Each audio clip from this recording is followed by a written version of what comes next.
G'day, I'm Mark Hayes. We're today at Commonwealth Golf Club trying to solve the age-old problem of how these new balls and new clubs go in comparison to the old balls and the old clubs. With me, Lucas Herbert, the practitioner of probably both, hopefully, definitely after today, and Mike Clayton, the advocate of so many different things to do with distance. Not sure how we're going to go, but boys, what do you expect to see here as we go through this very scientific test? Hopefully I can figure out how to hit one of these old Balata balls and get some sort of reasonable flight at it. So hopefully the guru over here can help me out. I'm assuming the old balls won't go as far, and they certainly won't go as far off the wooden wood. So it'll be interesting to see the difference, really. Old clubs, new balls, old clubs, old balls, new clubs, new balls, new clubs, old balls. So there are 4 distinctly different tests here, really. Yeah, we'll see how it goes. Anyway, a lot to be discovered, and I'm not sure how scientific it is, but let's get into it.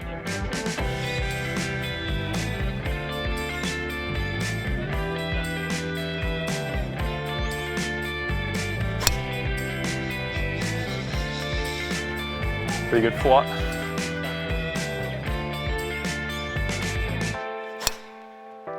Realistically, that should hook more than it does.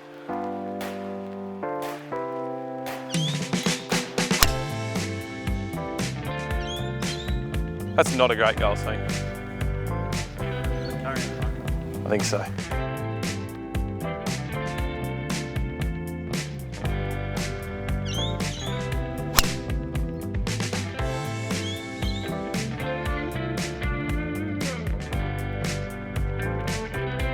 All right, let's check the numbers.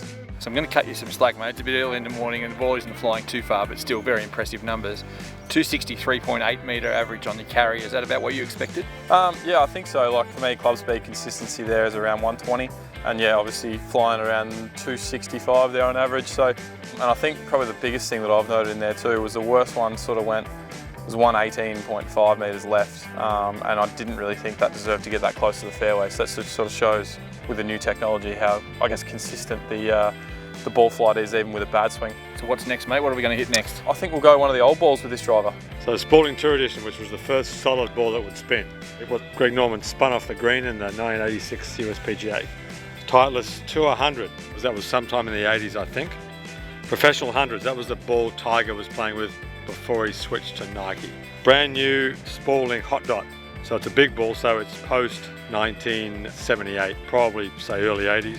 And the Tour Balata 90, which was the ball I think preceding the professional ball, so mid 90s. Clayts, obviously I'm used to playing the TP5X, which I just launch as high as I can with not a lot of spin. How do you think I should go about really optimising the numbers here with some of the old golf balls? I don't know, because no one thought about that. We just hit it. The only thing we knew was if you wanted to hit it high, you put it up in your stance, hit it low, you put it back in your stance, and you kind of squeezed it out.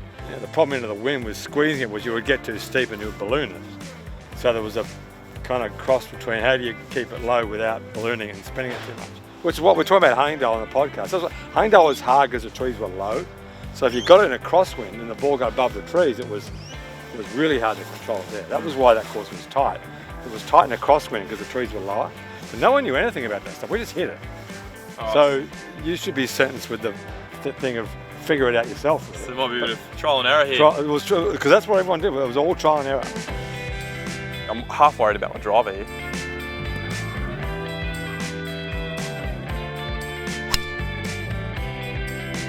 Straight away tell the difference there. It's almost got that feeling of hitting a squash ball. That's kind of...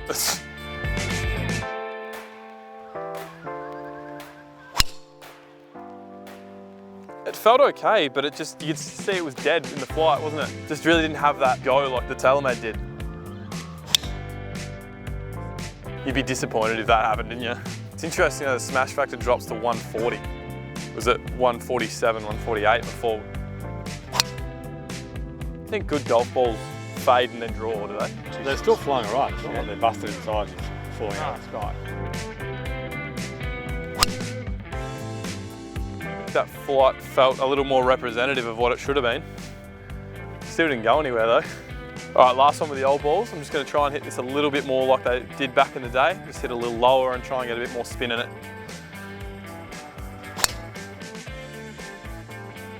Felt like that was not a great swing, and it still moved right to left, but held flight decently. But it just didn't go anywhere. So mate, that was your beast of a driver with some of the old balls. How did that look to you?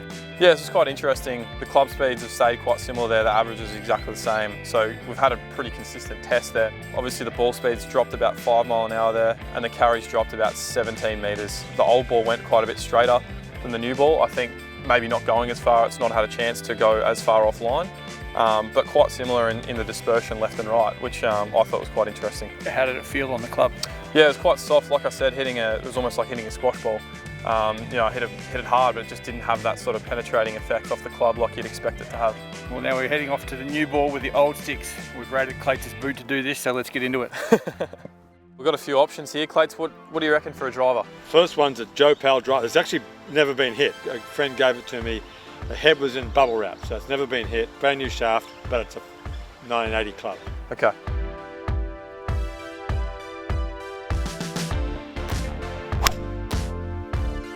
So it actually came off pretty good. I was pretty happy with that. It was an opposite feeling to the old ball with the new driver though. It felt like I was hitting an absolute rock. Trying to hit this on a bit more like I did a modern driver. That's off the grid left. I nearly missed it.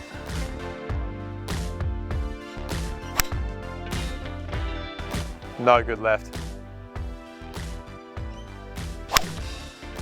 Wow. Yeah, there's a few out in the full. This time I've actually had to focus on hitting the screws. You've got to get the center of strike, especially with the way I hit a driver with angle of attack quite on the up. With this, you definitely have to get the middle of the club face. A lot more than that twist face anyway.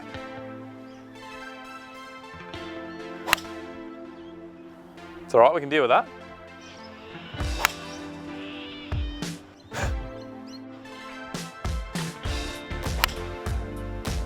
So Lucas, that was fascinating to watch. The old driver with a new ball. Some unexpected things happened there a little bit. Some absolute horrors there that I think would have resulted in at least some doubles coming up the last here. It was quite interesting though. You know, the club speeds obviously dropped a couple mile an hour there. You know, with that one being quite a lot heavier, no graphite shaft. Yeah, I mean, you made some really good swings still, and you made some good observations while you were doing it. What we couldn't see on the camera necessarily is you hit a few substantially left. Yeah, I think you know, it took me a couple to work that out, and I still think, you know, maybe the club's probably not quite right for me from a fitting standpoint, but you can obviously see it was also quite a lot harder to control. Even the not that bad ones were still quite a lot further left and right than my current gamer. So about 23 metres average of distance lost there, just from one drive to the old. Right, mate. And this next one's the one a few of us want to see, the old clubs and the old balls. Throwing it way back. Let's go.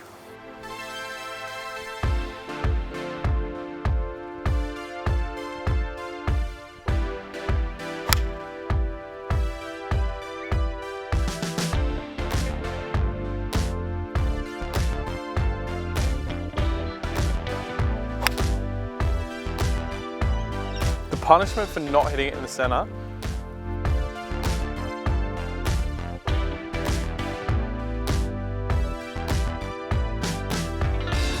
I haven't hit one close to the fairway yet.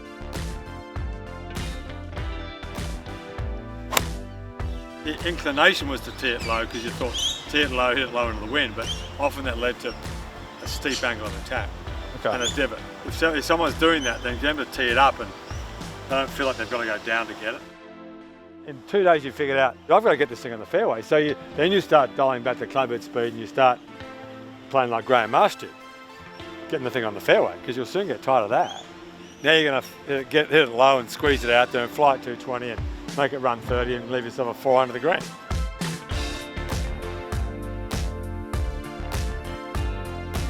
We're going to run out of Balatas here. Lucas, it's getting a bit warmer and you're getting fair dinkum. You've got the jumper off. Yep. And you've had a few cracks at these old balls with the older drivers, but you look like you might have figured something out here. You're going to have a second round. No, it's been hard work. I've hit a lot in those left trees, but I think I might have found something here. So try and get 5 down there in the middle of the fairway and get some consistent numbers on it. We're going to disregard those previous ones. I reckon we will. Let's see if we can get one in the fairway.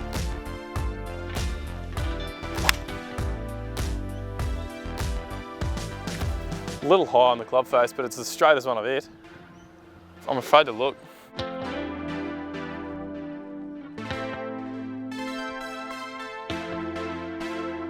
It's better. That's a better, yeah, it's a better shot.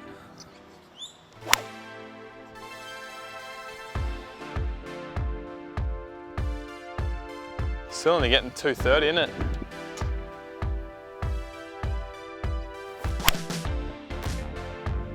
Got that trap on the right.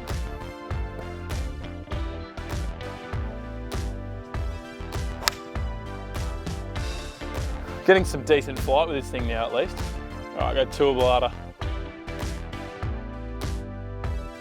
Sky that a bit. Sounds all right. Yeah, I did. I was kind of interested to see how it went though, because that was almost one that, like, with a new driver, you feel like still goes a bit. Yeah. Oh, Lucas. Oh, damn it. 3, that one was... So it spent 5,000 way up, isn't it? Yeah. That's flown, surely. Can we get the cameras off in the gallery, please? It's off-putting. Mate, you found your groove there, second time round with the old balls and the old sticks. We sort of took a while to figure out how to hit that, you know, that old Persimmon driver and the old ball there. You know, eventually sort of got a few out there that, you know, the data was usable, and I sort of dropped, you know, 12 to 15 yards on average from the new ball with the old head and the old ball with the old head. So, in comparison to the original one, which was your current driver and the new ball? Yeah, so the gamer that I play, you know, averaged at 264 metres off the tee in the air, and the old driver was 225 in the air. So yeah, 38 metres difference.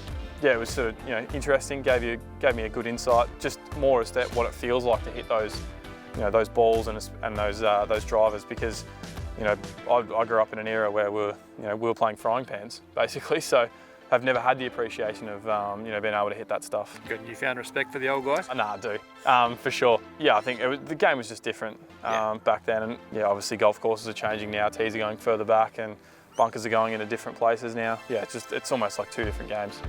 Clayts, what did you learn watching Lucas swing away there? We're talking about club fitting. There was no club fitting really. You just found clubs that you liked and you used them, and it was all by feel, because you could change the shaft. I think you learn that this is almost the third generation. You go from Jones and the great Hickory players who adapted their swings to Hickory. Steele came along, Snead, Nicholas, Norman, Seve, who adapted to Persimmon and Balata. And then this generation who have grown up with titanium and graphite and balls that don't spin. So they've adapted their techniques to the equipment they're playing with. And good players in one generation would be good players in another generation. They would just play differently. I mean, Jones would play much differently if he was playing now, and Dustin Johnson would play much differently if he was playing with Hickory. So it's an adaptation. But it goes back to the old point of what happens to the golf courses. The golf courses don't have any defence except for moving further and further and further back and growing more and more rough, neither of which is a good thing. Do you think if you had the time to prepare and get ready for, you know, regularly using those older sticks, that you could adapt a bit better? Yeah, I think so. I think you'd be able to find something that, you know, suited me a bit more, and you know, do obviously a lot more practice with it. I think it for sure puts a lot more emphasis on ball striking. I'd be doing 10 times more practice with the driver. The driver's now so good that basically, as long as you've kind of got the swing numbers right, the contact you can get away with, you know, you can get away with murder really, and still hit it, you know, reasonably close to where you want it. So if it's an even playing field, everyone's playing those clubs, I could definitely, you know, find something and get used to something and put it in play in an event. Well, thank you both very much for coming down and giving us both your wisdom, and thanks for swinging your arms off there for a few hours for us. And there's some definitive science there, ladies and gentlemen. That'll be heading straight to the RNA and the USGA, and we expect that to have a big impact. Clayts. We'll take no notice of it.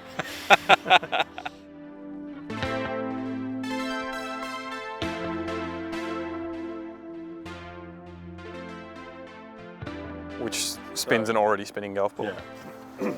Hence why the ball went nowhere. So you just kind of played with, you just grew up playing with it.